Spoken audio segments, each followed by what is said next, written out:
ಎಲ್ರಿಗೂ ನಮಸ್ಕಾರ. ನೀವು ನೋಡ್ತಾ ಇದ್ದೀರಾ ಸುದ್ದಿ ಸಮಯ ನ್ಯೂಸ್ ಚಾನಲ್. ಇದು ಡೆನ್ ನೆಟ್ವರ್ಕ್. ನಾನು ಮಹರ್ದೊಡ ಕುಳಿಗಿ. ಮತ್ತೆ ಒಂದಿಷ್ಟು ಹೊಸ ಸುದ್ದಿಗಳನ್ನು ತೆಗೆದುಕೊಂಡು ನಾವು ನಿಮ್ಮ ಮುಂದೆ ಬರ್ತಾ ಇದ್ದೀವಿ. ಈ ದಿನದ ಪ್ರಮುಖ ಹೆಡ್ಲೈನ್ಸ್ಗಳನ್ನು ನೋಡ್ಕೊಂಡು ಬರೋಣ. ಡಿಸೆಂಬರ್ 7ರಂದು ಬಸವ ಕಲ್ಯಾಣದಲ್ಲಿ ಸೂಫಿ ಸಂತರ ಸಮಾವೇಶ, ಪ್ರೀತಿ, ವಿಶ್ವಾಸ ಮತ್ತು ವಿಶ್ವಶಾಂತಿಗಾಗಿ ಸಮಾಜದ ವತಿಯಿಂದ ಆಯೋಜನೆ. ಭಾರತದ ವಿವಿಧ ಕಡೆಗಳಿಂದ ಹಲವು ಗಣ್ಯರ ಆಗಮನ. ಪಾಲ್ಗೊಳ್ಳಲು ವಿಧಾನ ಪರಿಷತ್ ಮುಖ್ಯ ಸಚೇತಕ ಸಲೀಂ ಅಹಮದ್ ಮನವಿ. ಡಿಸೆಂಬರ್ 6ರಂದು ಡಾಕ್ಟರ್ ಬಾಬಾ ಸಾಹೇಬ್ ಅಂಬೇಡ್ಕರ್ ಅವರ 69ನೇ ಮಹಾಪರಿನಿಬ್ಬಾಣ ದಿನಾಚರಣೆ. ಅಂಬೇಡ್ಕರ್ ವೃತ್ತದಲ್ಲಿ ಬೆಳಿಗ್ಗೆ 9 ಗಂಟೆಗೆ ಗೌರವ ನಮನ, ಸಾಯಂಕಾಲ 5 ಗಂಟೆಗೆ ಬಹಿರಂಗ ಸಭೆ ಆಯೋಜಿಸಲಾಗಿದೆ. ಪಾಲ್ಗೊಳ್ಳಲು ಅನಿಲ್ ಕುಮಾರ್ ಬೆಲ್ದಾರ್ ಕರೆ. ಕಾರಂಜಿ ಸಂತ್ರಸ್ತರ ಪರಿಹಾರದ ಭರವಸೆ ನೀಡಿ ವರ್ಷಗಳೇ ಕಳೆದರೂ ಇನ್ನೂ ಜಾರಿಗೆ ತಂದಿಲ್ಲ. ತಾಂತ್ರಿಕ ಸಮಿತಿ ತನ್ನ ಕಾರ್ಯವೈಖರಿ ವೇಗಗೊಳಿಸಬೇಕು. ಜಿಲ್ಲಾ ಉಸ್ತುವಾರಿ ಸಚಿವರು ಸೇರಿದಂತೆ ಜಿಲ್ಲೆಯ ಜನಪ್ರತಿನಿಧಿಗಳು ವಿಶೇಷ ಕಾಳಜಿ ತೋರಿಸಲಿ. ಲಕ್ಷ್ಮಣ ದಸ್ತಿ. ನಗರದ ಚಿದ್ರಿ ರಿಂಗ್ ರಸ್ತೆಯಿಂದ ಕೆಎಸ್ ಫಂಕ್ಷನ್ ಹಾಲ್ವರೆಗೆ ರಸ್ತೆ ಕಾಮಗಾರಿಗೆ ಚಾಲನೆ. ಸುಮಾರು 4 ಕೋಟಿ ವೆಚ್ಚದಲ್ಲಿ ರಸ್ತೆ ನಿರ್ಮಾಣ ಸುಸಜ್ಜಿತವಾಗಿ ನಡೀತಾ ಇದೆ. ಗುತ್ತಿಗೆದಾರ ಅಬ್ದುಲ್ ರಜಾಕ್ ಹೇಳಿಕೆ. ವಸ್ತುಗಳ ಬಳಕೆಯಲ್ಲಿ ಯಾವುದೇ ಹೊಂದಾಣಿಕೆ ಇಲ್ಲವೆಂದ ವ್ಯವಸ್ಥಾಪಕರು. ಇಂದಿನ ಒಂದಿಷ್ಟು ವಾರ್ತೆಗಳ ವಿವರಗಳನ್ನು ನೋಡ್ಕೊಂಡು ಬರೋಣ. ಡಿಸೆಂಬರ್ 7ರಂದು ಬೀದರ್ ಜಿಲ್ಲೆಯ ಬಸವ ಕಲ್ಯಾಣದಲ್ಲಿ ಪ್ರವಾದಿ ಮೊಹಮ್ಮದ್ ಅವರ 1500ನೇ ವರ್ಷದ ಜಯಂತಿ ಉತ್ಸವದ ಅಂಗವಾಗಿ ಸೂಫಿ ಸಂತರ ಸಮಾವೇಶವನ್ನು ಹಮ್ಮಿಕೊಳ್ಳಲಾಗಿದೆ. ಈ ಹಿಂದೆ ಹುಬ್ಬಳ್ಳಿ ಮತ್ತು ಕೊಪ್ಪಳಗಳಲ್ಲಿ ಈ ಕಾರ್ಯಕ್ರಮವನ್ನು ಆಯೋಜನೆ ಮಾಡಲಾಗಿತ್ತು. ಇದೀಗ ಶರಣರ ಪವಿತ್ರ ಭೂಮಿಯಾಗಿರತಕ್ಕಂತಹ ಬಸವ ಕಲ್ಯಾಣದಲ್ಲಿ ಈ ಕಾರ್ಯಕ್ರಮವನ್ನು ಹಮ್ಮಿಕೊಳ್ಳಲಾಗಿದೆ ಎಂದು ವಿಧಾನ ಪರಿಷತ್ನ ಮುಖ್ಯ ಸಚೇತಕರಾಗಿರುವಂತಹ ಸಲೀಂ ಅಹಮದ್ ಅವರು ತಿಳಿಸಿದರು. ನಗರದ ಜಿಲ್ಲಾ ಪತ್ರಿಕಾ ಭವನದಲ್ಲಿ ಸುದ್ದಿಗೋಷ್ಠಿಯನ್ನು ಉದ್ದೇಶಿಸಿ ಅವರು ಮಾತನಾಡಿ, ಈ ಕಾರ್ಯಕ್ರಮವು ಪರಸ್ಪರ ಪ್ರೀತಿ, ವಿಶ್ವಾಸ ಮತ್ತು ವಿಶ್ವಶಾಂತಿಗಾಗಿ ಆಯೋಜನೆ ಮಾಡಲಾಗಿದೆ. ಈ ಕಾರ್ಯಕ್ರಮದಲ್ಲಿ ವಕ್ಫ್ ಬೋರ್ಡ್ನ ಅಧ್ಯಕ್ಷರಾಗಿರ್ತಕ್ಕಂಥ ಡಾಕ್ಟರ್ ಸೈಯದ್ ಅಲಿ ಹುಸೇನಿ ಅವರು, ಖಾಜಾ ಬಂದೇನಾಜ್ ಅವರು ಪಾಲ್ಗೊಳ್ತಾ ಇದ್ದಾರೆ. ಹಾರ್ಕೋಡದ ಪೂಜ್ಯಶ್ರೀ ಡಾಕ್ಟರ್ ಚನ್ನವೀರ ಶಿವಾಚಾರ್ಯರು, ಹುಲಸೂರಿನ ಡಾಕ್ಟರ್ ಶಿವಾನಂದ ಸ್ವಾಮಿಗಳು, ಆಮೇಲೆ ಪೂಜ್ಯ ಹವಾ ಮಲ್ಲಿನಾಥ್ ಮಹಾರಾಜರು ಹಾಗೂ ಭಾಲ್ಕಿಯ ಬಸವಲಿಂಗಪಟ್ಟ ದೇವರು ಸೇರಿದಂತೆ ಹಲವು ಮಠಾಧೀಶರು ಹಾಗೂ ಸಚಿವ ಪ್ರಿಯಾಂಕ್ ಖರ್ಗೆ ಸೇರಿದಂತೆ ಉತ್ತರ ಪ್ರದೇಶದ ಸಂಸದರು ಕೂಡ ಪಾಲ್ಗೊಳ್ಳಲಿದ್ದಾರೆ. ಈ ಸಮಾವೇಶದಲ್ಲಿ ನಿರೀಕ್ಷೆಗೂ ಮೀರಿ ಜನರು ಭಾಗವಹಿಸಲಿದ್ದಾರೆ ಎನ್ನುವಂಥ ಮಾತನ್ನು ಅವರು ಹೇಳಿದರು. ಕಾಂಗ್ರೆಸ್ ಪಕ್ಷದ ಬಸವ ಕಲ್ಯಾಣ ಮುಖಂಡರಾದ ವಿಜಯ್ ಸಿಂಗ್ ಅವರು ಮಾತನಾಡ್ತಾ, ಕೆಪಿಸಿಸಿ ಕಾರ್ಯಾಧ್ಯಕ್ಷರಾದ ಸಲೀಂ ಅಹಮದ್ ಅವರು ಸೂಫಿ ಸಂತರ ಸಮಾವೇಶವನ್ನು ಬಸವ ಕಲ್ಯಾಣದಲ್ಲಿಯೇ ಮಾಡೋಣ ಎಂದು ಹೇಳಿದ್ದಕ್ಕಾಗಿ ಒಪ್ಪಿಕೊಂಡು ಈ ಕಾರ್ಯಕ್ರಮದ ತಯಾರಿಯನ್ನು ಮಾಡ್ತಾ ಇದ್ದೇವೆ. ಡಿಸೆಂಬರ್ 7ರಂದು ನಡೆಯುವ ಈ ಕಾರ್ಯಕ್ರಮದಲ್ಲಿ ನಾಡಿನ ಗಣ್ಯರು, ಮಠಾಧೀಶರು ಭಾಗವಹಿಸಲಿದ್ದು ಜಿಲ್ಲೆಯ ಜನತೆ ಹೆಚ್ಚಿನ ಸಂಖ್ಯೆಯಲ್ಲಿ ಪಾಲ್ಗೊಂಡು ಯಶಸ್ವಿಗೊಳಿಸಬೇಕು ಅನ್ನುವಂಥ ಮಾತನ್ನು ಹೇಳಿದರು. ಇದೇ ವೇಳೆ ಕರ್ನಾಟಕ ಪ್ರದೇಶ ಕಾಂಗ್ರೆಸ್ ಸಮಿತಿಯ ಪ್ರಧಾನ ಕಾರ್ಯದರ್ಶಿ ಅಬ್ದುಲ್ ಮನ್ನಾನ್ ಸೇಠ್, ಜಿಲ್ಲಾ ಕಾಂಗ್ರೆಸ್ ಸಮಿತಿಯ ಪ್ರಧಾನ ಕಾರ್ಯದರ್ಶಿ ದತ್ತಾತ್ರಿ ಮೂಲ್ಗೆ, ಮುಖಂಡರಾದ ಖಾದ್ರಿ ಸೇರಿದಂತೆ ಇನ್ನಿತರರು ಉಪಸ್ಥಿತರಿದ್ದರು. ಈ ಪತ್ರಿಕಾಗೋಷ್ಠಿ ವಿಶೇಷ ಅಂತ ಹೇಳಿದ್ರೆ, ಪ್ರವಾದಿ ಮೊಹಮ್ಮದ್ ಅವರ 1500 ಜಯಂತಿ ಅಂಗವಾಗಿ ಈಗಾಗಲೇ ಹುಬ್ಬಳ್ಳಿಯಲ್ಲಿ, ಕೊಪ್ಪಳಲ್ಲಿ ಕಾರ್ಯಕ್ರಮ ಹಮ್ಮಿಕೊಂಡಿದ್ವಿ.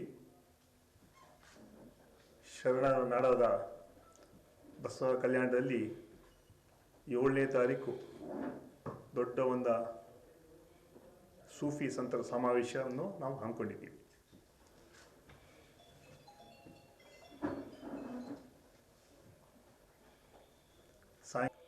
ಮಂತ್ರಿಗಳಾದ ಸನ್ಮಾನ್ಯ ಪ್ರಿಯಾಂಕ್ ಖರ್ಗೆ ಅವರು, ರಾಜ್ಯಸಭಾ ಸದಸ್ಯರು ಹಾಗೂ ಅಖಿಲ ಭಾರತ ಕಾಂಗ್ರೆಸ್ ಕಮಿಟಿಯ ಪ್ರಧಾನ ಕಾರ್ಯದರ್ಶಿಯಾದ ಸನ್ಮಾನ್ಯ ನಾಸೀರ್ ಹುಸೇನ್ ರವರು, ಮಂತ್ರಿಗಳಾದ ಸನ್ಮಾನ್ಯ ಸತೀಶ್ ಜಾರಕಿಹೊಳಿ ಅವರು, ಈ ಭಾಗದ ಶಾಸಕರು ಮಂತ್ರಿಗಳಾದ ರಹೀಂ ಖಾನ್ ರವರು, ತೆಲಂಗಾಣದ ನೂತನವಾಗಿ ನೇಮಕವಾದಂತಹ ಮಂತ್ರಿಗಳಾದ ಅಜರುದ್ದೀನ್ ರವರು, ಎಂಪಿಗಳಾದ ಸನ್ಮಾನ್ಯ ಸಾಗರ್ ಖಂಡ್ರೆ ಅವರು, ಚಂದ್ರಶೇಖರ್ ಪಾಟೀಲ್ ರವರು, ಮಾಜಿ ಮಂತ್ರಿ, ಹಾಗೂ ನಮ್ಮ ಉತ್ತರ ಪ್ರದೇಶ ಎಂಪಿಗಳಾದ ಇಮ್ರಾನ್ ಮಸೂದ್ ರವರು, ವಕ್ಫ್ ಬೋರ್ಡಿನ ಉಪಾಧ್ಯಕ್ಷರಾದ ಉಬೈದುಲ್ಲಾ ಖಾನ್ ಹಾಶ್ಮಿ ಅವರು, ಇನ್ನೊಬ್ಬ ವಕ್ಫ್ ಬೋರ್ಡಿನ ಪದಾಧಿಕಾರಿಗಳಾದ ಸನ್ಮಾನ್ಯ ಅಬು ತಾಲಿಬ್ ರವರು, ನಮ್ಮ ಈ ಭಾಗದ ಮುಖಂಡರು, ಜವಾಬ್ದಾರಿಯ ಶಾಸಕರು ಹಾಗೂ ಹೈದರಾಬಾದ್ ಕರ್ನಾಟಕ ಡೆವಲಪ್ಮೆಂಟ್ ಬೋರ್ಡಿನ ಅಧ್ಯಕ್ಷರು ಅಜಯ್ ಸಿಂಗ್ರವರು, ಸನ್ಮಾನ್ಯ ಅರವಿಂದ್ ಅರಳಿ ಅವರು, ಹಾಗೂ ವಿಶೇಷವಾಗಿ ಈಗ ತಾನೇ ಸಲೀಂ ಅಹಮದ್ ಸಾಹೇಬರು ವಿಸ್ತಾರವಾಗಿ ಹೇಳಿದ್ದಾರೆ. ಸಂಕ್ಷಿಪ್ತವಾಗಿ ಹೇಳ್ತೇನೆ. ಇದು ಸೂಫಿ ಸಂತ್ ಏನ್ ಕಾರ್ಯಕ್ರಮ ನಾವು ಮಾಡ್ಬೇಕಂತ ಯೋಚನೆ ಮಾಡ್ತಾ ಇದ್ದೇವೆ. ಇದು ಹುಬ್ಳಿಯಲ್ಲಿ, ಕೊಪ್ಪಳದಲ್ಲಿ ಬಹಳ ಯಶಸ್ವಿಯಾಗಿ ಆಗಿದೆ. ಮತ್ತೆ ಸಲೀಂ ಸಾಹೇಬರು ಮತ್ತೆ ನಾವು ಮತ್ತೆ ನಮ್ಮ KBN ದರ್ಗಾ ಸಾಹೇಬರು ಮತ್ತೆ ಹೈದರ್ ಸಾಹೇಬರು ಎಲ್ಲ ಸೇರ್ಕೊಂಡು ಬಹಳಷ್ಟು ದಿನದಿಂದ ನಾವು ಒಂದು ಬಸವ ಕಲ್ಯಾಣದಲ್ಲಿ ಅವರೇ ಚಾಯ್ಸ್ ಮಾಡಿದ್ರು. ಅವ್ರು ಮಾಡಿದ್ದು ಚಾಯ್ಸ್ ಬಸವ ಕಲ್ಯಾಣದಲ್ಲಿ ಮಾಡೋಣ, ಶರಣರ ನಾಡು ಪವಿತ್ರ ಕ್ಷೇತ್ರವಿದೆ ಅಂತ ಅವರು ಇಲ್ಲಿ ಬಸವ ಕಲ್ಯಾಣದಲ್ಲಿ ಮಾಡೋಣ ಅಂತ ಒಂದು ಹೇಳಿದ್ರು. ನಮಗೆ ಅವರೆಲ್ಲ ಹಿರಿಯರು ಆದೇಶ ಮಾಡಿದ್ರು, ಈ ತರ ಪ್ರೋಗ್ರಾಮ್ ಮಾಡೋಣ ಅಂದ್ರೆ ನಾವು 100% ಮಾಡೋಣ ಸರ್ ಅಂತ ಹೇಳಿದ್ವಿ. ಅದಕ್ಕೆ ಈ ಪ್ರೋಗ್ರಾಮ್ ಅಲ್ಲಿ ನಮ್ಮ ಭಾಲ್ಕಿ ಪಟ್ಟದೇವರು ಅವರು ಮತ್ತೆ ನಮ್ಮ ಹರ್ಕೂಡ್ ಸ್ವಾಮಿಗಳು ಮತ್ತೆ ಹವಮಾಲಿನಾಥ್ ಸ್ವಾಮಿಗಳು, ಶಿವಾನಂದ ಮಹಾಸ್ವಾಮಿಗಳು ಇವ್ರು ಸೇರಿ ಮತ್ತೆ ಎಲ್ಲ ನಮ್ಮ ಶೇರೆ ಸವಾರ್ ದರ್ಗಾ ಸ್ವಾಮೀಜಿ ಅವರು, ನಮ್ಮ ಖಾದ್ರಿ ಸಾಹೇಬ್ರು ಇಲ್ಲಿ ಕೂತ್ಕೊಂಡಿದ್ದಾರೆ, ಹೈದರ್ ಪಾಷಾ ಅವರು ಮತ್ತೆ ನಮ್ಮ KBN ದರ್ಗಾ ಅವರು, ಇವರೆಲ್ಲರೂ ಬರ್ತಾರೆ. ಮತ್ತೆ ಅನೇಕ ನಮ್ಮ ರಾಜಕೀಯ ಮುಖಂಡರು ಎಲ್ಲ ಬರ್ತಾರೆ. ಮತ್ತೆ ಅದಕ್ಕಾಗಿ ಒಂದು ಸೂಫಿ ಸಂತ್ ಎಲ್ಲರೂ ಸೇರ್ಕೊಂಡು ಒಂದು ಮಾಡಿ, ಅದು ಬಸವ ಕಲ್ಯಾಣದಲ್ಲಿ ಬೀದರಲ್ಲಿ ಒಂದು ಮಾಡಿದ್ರೆ ಒಂದು ಒಳ್ಳೆ ಮೆಸೇಜ್ ಇಡೀ ಕರ್ನಾಟಕ ರಾಜ್ಯದಲ್ಲಿ ಒಂದು ಶಾಂತಿ ಬಗ್ಗೆ ಒಂದು ಮೆಸೇಜ್ ಹೋಗ್ಬೇಕು ಅಂತ ನಾವು ಈ ಕಾರ್ಯಕ್ರಮವನ್ನು ಆಯೋಜನೆ ಮಾಡ್ತಾ ಇದ್ದೀವಿ. ಏನಂದ್ರಿ? ನವೆಂಬರ್ 6ರಂದು ಸಂವಿಧಾನ ಶಿಲ್ಪಿ ಡಾಕ್ಟರ್ ಬಾಬಾ ಸಾಹೇಬ್ ಅಂಬೇಡ್ಕರ್ ಅವರ 69ನೆಯ ಮಹಾಪರಿನಿಬ್ಬಾಣ ದಿನವನ್ನು ನಗರದ ಅಂಬೇಡ್ಕರ್ ವೃತ್ತದಲ್ಲಿ ಆಯೋಜನೆ ಮಾಡಲಾಗಿದೆ ಎಂದು ಸಂವಿಧಾನ ಸಂರಕ್ಷಣಾ ಸಮಿತಿಯ ಅನಿಲ್ ಕುಮಾರ್ ಬೆಲ್ದಾರ್ ಅವರು ತಿಳಿಸಿದರು. ನಗರದ ಜಿಲ್ಲಾ ಪತ್ರಿಕಾ ಭವನದಲ್ಲಿ ಸುದ್ದಿಗೋಷ್ಠಿಯನ್ನು ಉದ್ದೇಶಿಸಿ ಮಾತನಾಡಿರುವಂಥ ಅವರು ಬೆಳಿಗ್ಗೆ 9 ಗಂಟೆಗೆ ಡಾಕ್ಟರ್ ಬಾಬಾ ಸಾಹೇಬ್ ಅಂಬೇಡ್ಕರ್ ಅವರ ಪುತ್ಥಳಿಗೆ ಗೌರವ ನಮನವನ್ನು ಸಲ್ಲಿಸಲಾಗ್ತಾ ಇದೆ. ನಂತರ 11ರಿಂದ ಸಾಯಂಕಾಲ 4 ಗಂಟೆವರೆಗೆ ಭೀಮಗೀತೆಗಳ ಗಾಯನ ಕಾರ್ಯಕ್ರಮ ನಡೆಯಲಿದೆ. ಸಾಯಂಕಾಲ 5 ಗಂಟೆಗೆ ಬಹಿರಂಗ ಸಭೆಯನ್ನು ಆಯೋಜನೆ ಮಾಡಲಾಗಿದೆ. ಹೆಚ್ಚಿನ ಸಂಖ್ಯೆಯಲ್ಲಿ ಪಾಲ್ಗೊಳ್ಳಬೇಕೆಂದು ಅವರು ಕರೆ ಕೊಟ್ಟರು. ಜೊತೆಗೆ ಮಹಾರಾಷ್ಟ್ರದ ನಾಂದೇಡ್ನಲ್ಲಿ ಇತ್ತೀಚೆಗೆ ದಲಿತ ಯುವಕನಿಗೆ ಗುಂಡು ಹಾರಿಸಿ ತಲೆಗೆ ಜಜ್ಜಿ ಕೊಲೆ ಮಾಡಿರುವುದನ್ನು ನಾವು ಬಲವಾಗಿ ಖಂಡಿಸುತ್ತೇವೆ. ತಪ್ಪಿತಸ್ಥರ ಮೇಲೆ ಕಠಿಣ ಕ್ರಮವನ್ನು ಕೈಗೊಳ್ಳಬೇಕೆಂದು ಸರ್ಕಾರಕ್ಕೆ ಅವರು ಆಗ್ರಹ ಮಾಡ್ತಾರೆ. ಬುದ್ಧ ಭಾರತ ನಿರ್ಮಾಣ ಸಂಕಲ್ಪ ಸಮಾವೇಶವನ್ನು ಕೂಡ ಇದೇ ಸಂದರ್ಭದಲ್ಲಿ ಹಮ್ಮಿಕೊಳ್ಳಲಾಗಿದೆ. ವಿಶೇಷ ಉಪನ್ಯಾಸಗಳು ಕೂಡ ಜರುಗಲಿವೆ. ಆದ್ದರಿಂದ ಪ್ರತಿಯೊಬ್ಬರು ಕೂಡ ಹೆಚ್ಚಿನ ಸಂಖ್ಯೆಯಲ್ಲಿ ಪಾಲ್ಗೊಳ್ಳಬೇಕು ಅನ್ನುವಂಥ ಮಾತನ್ನು ಬೆಲ್ದಾರ್ ಅವರು ಹೇಳಿದರು. ಸಮಾವೇಶದ ಸಮಿತಿಯ ಅಧ್ಯಕ್ಷರಾದ ರಮೇಶ್ ಡಾಕುಳ್ಗಿ ಮಾತನಾಡ್ತಾ, ದೇಶದಲ್ಲಿ ಹಾಗೂ ರಾಜ್ಯದಲ್ಲಿ ಇನ್ನೂ ಅಸ್ಪೃಶ್ಯತೆ ಇನ್ನೂ ಆಚರಣೆಯಲ್ಲಿದೆ. ಹೋಟೆಲ್ನಲ್ಲಿ ಪ್ರವೇಶ ಮಾಡುವಂಥದ್ದಿರಬಹುದು, ಮಂದಿರಗಳಲ್ಲಿ ಪ್ರವೇಶ ನಿರ್ಬಂಧ ಇರಬಹುದು, ಹೀಗೆ ಇನ್ನೂ ಹಳ್ಳಿಗಳಲ್ಲಿ ಅಸ್ಪೃಶ್ಯತೆ ಆಚರಣೆಯಲ್ಲಿದೆ. ಇದು ತೊಲಗಬೇಕಾಗಿದೆ. ದಿನೇ ದಿನೇ ಇದು ಹೆಚ್ಚಾಗ್ತದೆ ವಿನಃ ಕಡಿಮೆ ಮಾತ್ರ ಆಗ್ತಾ ಇಲ್ಲ. ಆದ್ದರಿಂದ ಕೇವಲ ಬಾಯಿ ಮಾತಿಗೆ ಹೇಳದೆ ಬುದ್ಧ ಭಾರತ ನಿರ್ಮಾಣದ ಸಂಕಲ್ಪವನ್ನು ಹೊತ್ತು ಈ ಜಾಗೃತಿ ಕಾರ್ಯಕ್ರಮವನ್ನು ನಾವು ಮಾಡ್ತಾ ಇದ್ದೇವೆ. ಎಲ್ಲರೂ ಪಾಲ್ಗೊಳ್ಳಬೇಕು ಅನ್ನುವಂಥ ಮಾತನ್ನು ಹೇಳಿದರು. ಇದೇ ವೇಳೆ ಪತ್ರಿಕಾಗೋಷ್ಠಿಯಲ್ಲಿ ಸಮಿತಿಯ ಕಾರ್ಯಾಧ್ಯಕ್ಷ ಮಹೇಶ್ ಕೊರ್ನಾಳ್ಕರ್, ಗೌರವಾಧ್ಯಕ್ಷ ಪ್ರಕಾಶ್ ಮಾಳ್ಗೆ, ಪ್ರಧಾನ ಕಾರ್ಯದರ್ಶಿ ಶಿವಕುಮಾರ್ ನಿಲಿಕಟ್ಟಿ, ಸಲಹಾ ಸಮಿತಿಯ ಬಾಬುರಾವ್ ಪಾಸ್ವಾನ್ ಸೇರಿದಂತೆ ಇನ್ನೂ ಅನೇಕ ಜನರು ಉಪಸ್ಥಿತರಿದ್ದರು. ಭೀಮ ವಂದನೆಗಳು. ಇದೇ ತಿಂಗಳ 6ನೇ ತಾರೀಕಿನಂದು ಸಂವಿಧಾನ ಶಿಲ್ಪಿ ಪರಮ ಪೂಜ್ಯ ಬಾಬಾ ಸಾಹೇಬ್ ಅಂಬೇಡ್ಕರ್ ಅವರ 69ನೆಯ ಮಹಾಪರಿನಿಬ್ಬಾಣ ದಿನದ ಅಂಗವಾಗಿ ಇಂದಿನ ಈ ಪತ್ರಿಕಾಗೋಷ್ಠಿಯನ್ನು ಏರ್ಪಡಿಸಲಾಗಿದೆ. ಈಗಾಗಲೇ ನಮ್ಮ ಬಾಬು ಪಾಸ್ವಾನ್ರವರನ್ನು ತಮ್ಮೆಲ್ಲರನ್ನ ಸ್ವಾಗತ ಕೋರಿದ್ದಾರೆ. ನಾನು ಮೊದಲನೇದಾಗಿ ಈ ಪತ್ರಿಕಾಗೋಷ್ಠಿ ಬಾಬಾ ಸಾಹೇಬ್ ಅಂಬೇಡ್ಕರ್ರ ಮಹಾಪರಿನಿಬ್ಬಾಣದ ದಿನದ ಕುರಿತು ಪೂರಕವಾಗಿ ಪಕ್ಕದ ಜಿಲ್ಲೆ ಮಹಾರಾಷ್ಟ್ರ ನಾಂದೇಡದಲ್ಲಿ ಈ ದೇಶ ಮತ್ತು ಜಗತ್ತಕ್ಕೆ ಕಂಡ ಆ ಘಟನೆ ಬಹಳ ಇತಿಹಾಸದಲ್ಲಿ ಒಂದು ಕಪ್ಪು ಚುಕ್ಕೆ. ಇದು ಭಾರತದ ಇವತ್ತೇನು ವಿಶ್ವಗುರು ಆಗ್ಲಿಕ್ಕೆ ಹೊರಟಿದೆ ಭಾರತ, ಅದಕ್ಕೆ ಒಂದು ಕಪ್ಪು ಚುಕ್ಕೆ ಅಂತ ಒಂದು ಪ್ರಕರಣ ನಾಂದೇಡದಲ್ಲಿ ಜರುಗಿದೆ.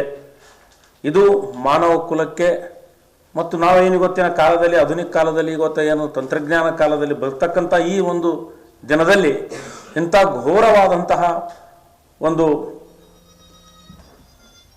ಜೈ ಭೀಮ್ ಯುವಕ, ಪರಿಶಿಷ್ಟ ಜಾತಿ ಯುವಕ, ದಲಿತ ಯುವಕನನ್ನು ಅನ್ಯ ಕೋಮಿನ ಯುವತಿ 3 ವರ್ಷದಿಂದ ಜೊತೆಯಲ್ಲಿ ಇದ್ಕೊಂಡು ಅವರು ಒಂದು ಒಳ್ಳೆ ಗೆಳೆತನದಿದ್ದಂಥ ಇದ್ದವರು, ಆ ಹುಡುಗಿ ತಂದೆ ಅವರಿಬ್ಬರು ತಂದೆಯರು ಸೇರಿ 3 ಗುಂಡುಗಳು ಹಾಕಿ ಅವನು ಸೈಯಲ್ಲ ಅಂತ ನೋಡ್ಕಸಿಂದ ಅವನ ತಲೆಯೆಲ್ಲ ಜಜ್ಜಿ ಏನು ಕೊಲೆ ಮಾಡಿದಾರ.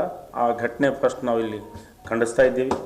ಇದು ಮಾನವ ಜನಾಂಗದಲ್ಲಿ ಮಾನವ ಕುಲದ ವಿಚಾರಧಾರೆಗಳನ್ನು ಇಡೀ ರಾಜ್ಯಕ್ಕೆ ನಾವೊಂದು ಯಾವುದೇ ಒಂದು ಇಲ್ಲಿ ಕರೆ ಕೊಟ್ಟು ಕಾರ್ಯಕ್ರಮ ಕೊಟ್ಟರು ಅದಕ್ಕೆ ಇಡೀ ರಾಜ್ಯಕ್ಕೆ ಒಂದು ಮಾರ್ಗದರ್ಶನ ಆಗ್ತದೆ. ಇಲ್ಲಿಂದಲೇ ಬೀದರ್ನಿಂದ ಕ್ರಾಂತಿಯನ್ನು ಸುರತಕ್ಕಂಥ ಈ ಭೂಮಿಯಲ್ಲಿ ಬಾಬಾ ಸಾಹೇಬ್ ಅಂಬೇಡ್ಕರ್ ಈ ಒಂದು ಕಾರ್ಯಕ್ರಮದ ನಿಮಿತ್ತವಾಗಿ ಅನೇಕ ನಮ್ಮ ಜಿಲ್ಲೆಯ ಗಣ್ಯಮಾನ್ಯ ಎಲ್ಲ ಚುನಾಯಿತ ಪ್ರತಿನಿಧಿಗಳು, ಉಸ್ತುವಾರಿ ಸಚಿವರಂಥ ಸನ್ಮಾನ್ಯ ಶ್ರೀ ಈಶ್ವರ್ ಖಂಡ್ರೆರವರು ಮತ್ತು ಪೌರಾಡಳಿತ ಸಚಿವರಾದ ರಹೀಂ ಖಾನ್ರವರು, ವಿಶೇಷವಾಗಿ ಇನ್ನೂ ಕೆಲವು ವಿಷಯಗಳನ್ನು ನಮ್ಮ ರಮೇಶ್ ಡಾಕ್ಳುಗಿಯವರು, ಮಹೇಶ್ ಅವರು ಹೇಳ್ತಾರೆ. ನಾನು ಇಷ್ಟೇ ತಮ್ಮ ಮಾಧ್ಯಮದ ಮುಖಾಂತರ ಈ ಒಂದು ಕಾರ್ಯಕ್ರಮಕ್ಕೆ ಯಶಸ್ವಿಯಾಗಲು ತಾವು ಸಹ ಸಹಕರಿಸಬೇಕು.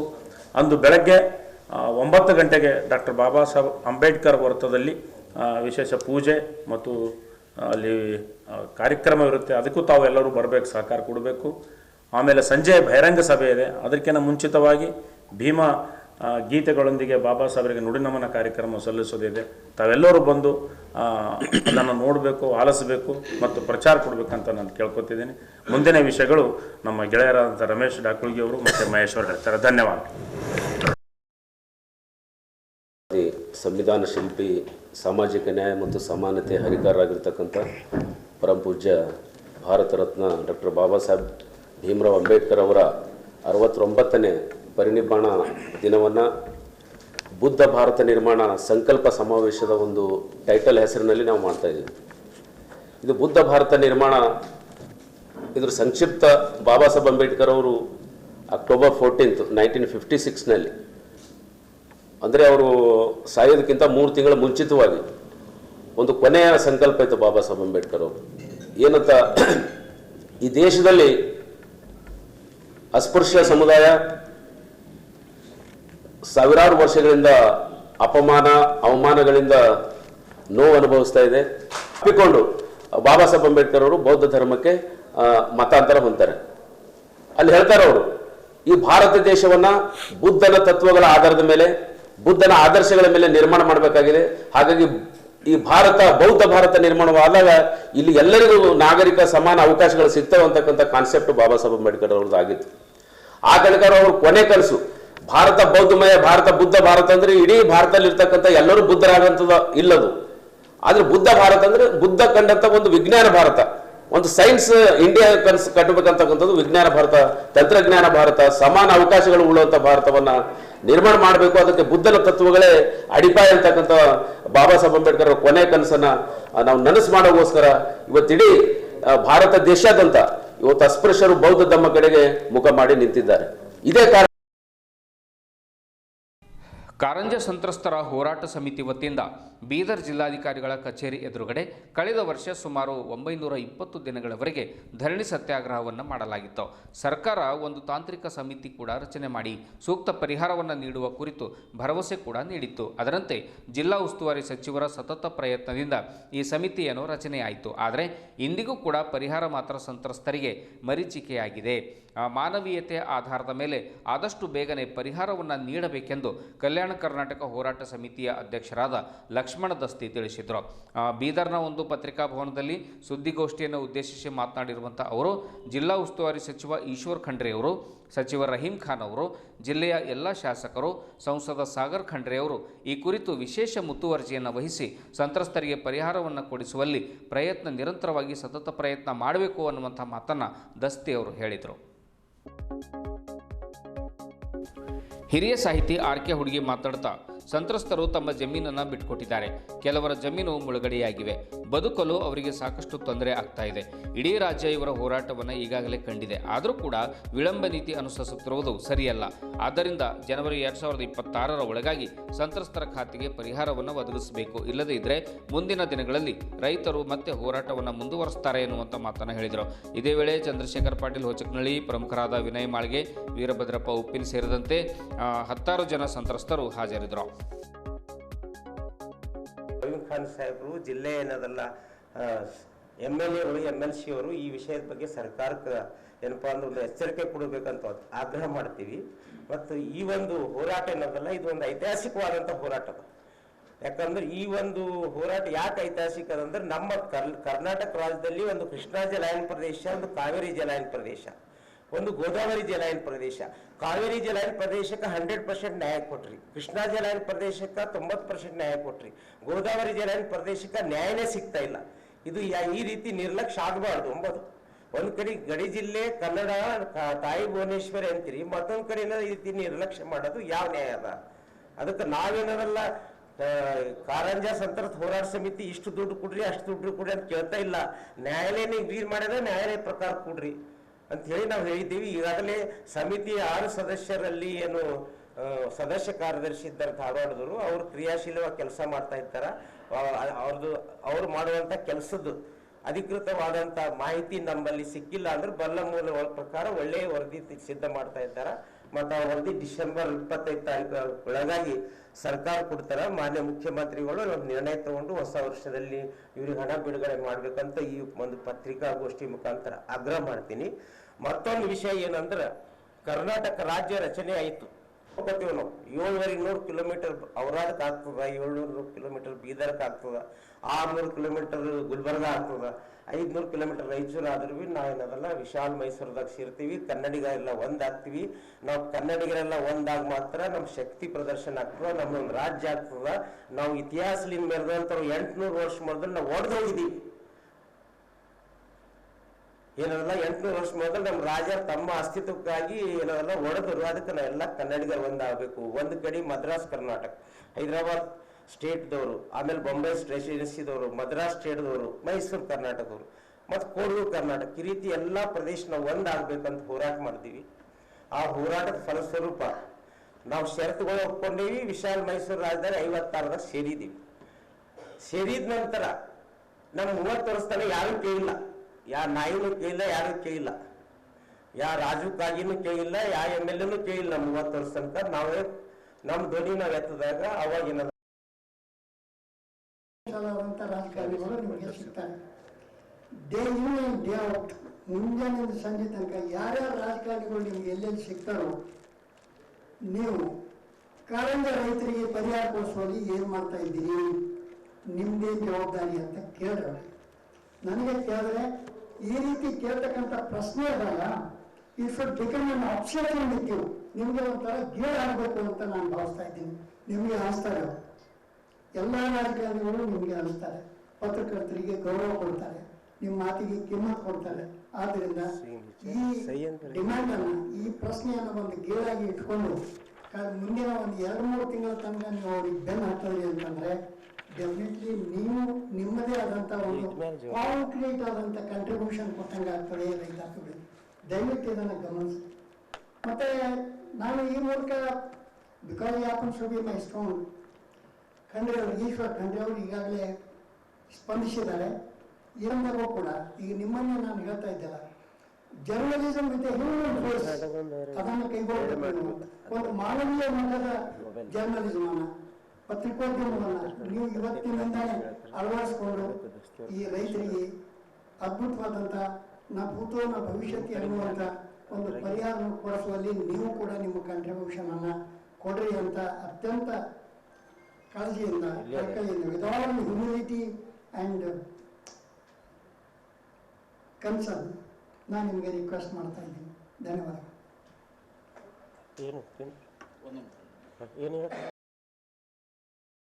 ಇನ್ನು ನಗರದ ಚಿದ್ರಿ ರಿಂಗ್ ರಸ್ತೆಯಿಂದ KS ಫಂಕ್ಷನ್ ಹಾಲ್ವರೆಗೆ ರಸ್ತೆ ಕಾಮಗಾರಿಗೆ ಚಾಲನೆಯನ್ನು ನೀಡಲಾಗಿದೆ.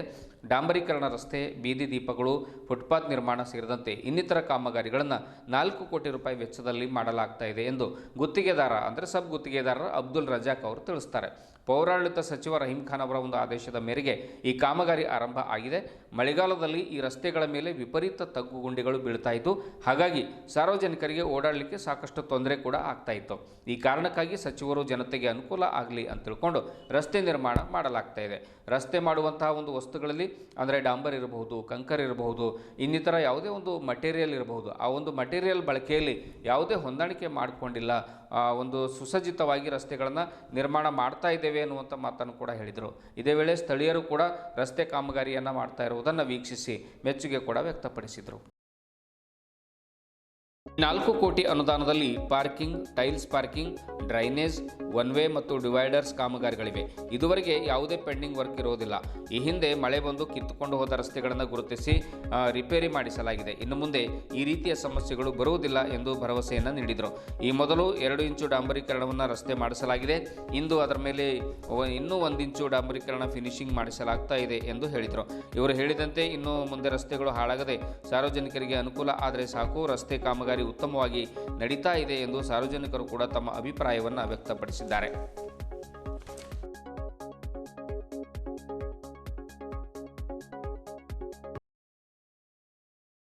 ಅಬ್ದುಲ್ ರಜಾಕ್ ಅಂತ, ನಾನು ಇಲ್ಲಿ ರೋಡ್ ಕಾಂಟ್ರಾಕ್ಟ್ ಮಾಡ್ತಾನೆ, BT ವರ್ಕ್ ಮಾಡ್ತಾ ಇದ್ದೀನಿ. ಇದು ರೋಡು ಈಗ ಸ್ಟಾರ್ಟ್ ಆಗಿರೋದು ಚಿದ್ರಿ ಚೌರಸ್ತಾ ಅಂತ ಹೇಳ್ಕೊಂಡು KS ಫಂಕ್ಷನ್ ಹಾಲ್ವರೆಗೂ ಇದೆ. ಐ ಥಿಂಕ್ 1.5 ಕಿಲೋಮೀಟರ್ಸ್ ಅಂತ ಹೇಳಿದೆ. ಸೊ ಇದು ರಹೀಮ್ ಖಾನ್ ಸಾವರ್ ಅವರ ಒಂದು ಅಂಡರಲ್ಲೇ ನಾವು ಕೆಲಸ ಮಾಡ್ತಾ ಇದ್ದೇವೆ. ಕೆಲಸದಲ್ಲಿ ಯಾವುದೇ ಥರದ ನಾವು ಕ್ವಾಲಿಟಿಲಿ ಕಾಂಪ್ರಮೈಸ್ ಮಾಡಿಲ್ಲ. ತುಂಬ ಚೆನ್ನಾಗಿ ಕೆಲಸ ನಡೀತಾ ಇದೆ. 2 ಲೇಯರ್ ಇದೆ ಇದರಲ್ಲಿ. ಒಂದು ಸಲ 2 ಇಂಚ್ ಹಾಕಿದ್ವಿ, ಇನ್ನೊಂದು ಸಲ 1 ಇಂಚಿಗೆ ಫೈನಲ್ ಫಿನಿಶಿಂಗ್ ಕೊಡ್ತಾ ಇದ್ದೀವಿ. ಬಟ್ ಕ್ವಾಲಿಟಿಲಿ ಯಾವ ಥರ ಕಂಪ್ರಮೈಸ್ ಮಾಡಿದಾಗ ತುಂಬ ಚೆನ್ನಾಗಿ ಕೆಲಸ ಮಾಡ್ತಾ ಇದ್ದೀವಿ. ಸೊ ಐ ಥಿಂಕ್ ಇದ್ರದ್ದು total cost I think 4 crores ಏನೋ ಇದೆ.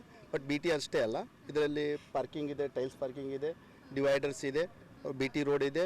ಚಿದ್ರಿ ಚೌರಸ್ತಾ ಇಟ್ಕೊಂಡು ಅದು ನಮ್ದು KS ಫಂಕ್ಷನ್ ಹಾಲ್ಗೂ ನೀವು ಚೆಕ್ ಮಾಡಿ. ಲಾಸ್ಟ್ ಟೈಮ್ ನೀವು ಮೊನ್ನೆ ಟಚ್ ಅಪ್ ಮಾಡಿದ್ರಲ್ಲ, ಹಾಂ, ಟಚ್ ಅಪ್ ಮಾಡಿದ್ರೆ ಅದಕ್ಕೆ ಹತ್ಕೊಂಡೆ ಮತ್ತೆ ಕಿತ್ತೋಗ್ತಾ ಇದೆ. ಇಲ್ಲ ಸರ್, ಯಾಕಂದರೆ ಅದು ಯಾಕೆ ಟಚ್ ಅಪ್ ಮಾಡಿದೆ ಅಂದರೆ ಅಲ್ಲೇ ನೀರು ಪ್ರತಿ ಸಲನೂ ಸಿಂಕೇಜ್ ಆಗ್ತಾ ಇತ್ತು. ಆ ಒಂದು ಸಿಂಕೇಜ್ ಎಲ್ಲಿಂದ ಬರ್ತಾ ಇದೆ ಅಂತ ಆ ಪ್ರಾಬ್ಲಮ್ಸನ್ನು ಫೈಂಡ್ ಮಾಡಲಿಕ್ಕೆ ನಾವು ರೈನಿ ಸೀಸನ್ ವೇಟ್ ಮಾಡ್ತಾ ಇದ್ವಿ. ಆ ರೈನಿ ಸೀಸನಲ್ಲಿ ನಮಗೆ ಗೊತ್ತಾಯಿತು ಆ ನೀರು ಎಲ್ಲಿಂದ ಬರ್ತಾ ಇದೆ ಅಂತ. ಸೊ ಅದಕ್ಕೆ ಅದನ್ನು ಫುಟ್ಪಾತ್ ಆಗಿಬಿಟ್ಟು ಆ ಸಿಂಕೇಜ್ ಏನಾಗ್ತದೆ ಅದನ್ನು ಸ್ಟಾಪ್ ಮಾಡಿದ್ದೇವೆ. ಸ್ಟಾಪ್ ಮಾಡಿಬಿಟ್ಟು ಹಳೆ ಮೆಟೀರಿಯಲ್ ಎಲ್ಲ ತೆಗೆದುಬಿಟ್ಟು ಈಗ ಹೊಸ ಮೆಟೀರಿಯಲ್ ಹಾಕಿದ್ದೇವೆ. ಇನ್ಮೇಲೆ ಅದು ಫಿನಿಶಿಂಗ್ ಕೊಡ್ತೇವೆ. ಮುಂದೆ ಏನು ಮೋಸ್ಟ್ಲಿ ಅದು ತೊಂದರೆಗಳು ಆಗೋದಿಲ್ಲ sir. Okay sir, thank you. ನಮ್ಮ ಹೆಸರು ಅಬ್ದುಲ್ ರಜಾಕ್ ಅಂತ ಹೇಳಿ ಸರ್. ಸರ್ ನಮ್ಮದು ಆ್ಯಕ್ಚುಲಿ ನಮಗೆ ಟೆಂಡರ್ ಆಗಿರೋದಲ್ಲ, ನಾವು ಸಬ್ಕಾನ್ಗಳು, ನಾವು ಗ್ಲೋಬಲ್ ಎಂಟರ್ಪ್ರೈಸಸ್ ಅಂತ ನಮ್ಮದು ಕಂಪನಿ ಹೆಸರು, ಅದರಿಂದ ನಾವು ಸಬ್ಕಾನ್ ಮಾಡ್ತಾ ಇದ್ದೇವೆ ಸರ್. Thank you sir. दिन से काम चल रहा है इधर. मैं भी सिविल इंजीनियर हूँ ऑलरेडी, तो देख रहा हूँ इसका काम बहुत फिनिशिंग से अच्छी हाई क्वालिटी से बेहतरीन काम चल रहा है. और रोड का सुलभ देख रहा है मैं, एकदम बेहतरीन है, कुछ पानी ठहरने का कुछ चांस नहीं है. काम बहुत 1 नंबर का काम हो रहा है सर. चौधरी चौरस्ते से पूरा KS फंक्शन हॉल तक मैं 6-7 दिन से ऑब्जर्व कर रहा है डेली, और बहुत बेहतरीन काम हो रहा है. आपका नाम बोलिए. मेरा नाम मोहम्मद ताजुद्दीन है. मैं मैलूर में रहता है. मैलूर से मैं इधर चिदरी रोड से ऐसे ही जाता है मेरा काम पे. तो मैं इधर 6-7 दिन से मैं इधर आता होटल में चाय वगैरह भी पी के ऑब्जर्व करके बैठ के देख रहा है. लेकिन बहुत बेहतरीन काम हो रहा है. मटेरियल का क्वालिटी भी बहुत बेहतरीन है, बहुत साफ काम हो रहा है. ಇದುವರೆಗೂ ಸುದ್ದಿ ಕೊಟ್ಟಿರುವ ನಾನು ಮಹಾರ್ತುರಾಕುಳಿಗೆ ಮತ್ತೆ ಮುಂದಿನ ವಾರ್ತೆಗಳೊಂದಿಗೆ ಭೇಟಿಯಾಗೋಣ. ವಂದನೆಗಳು.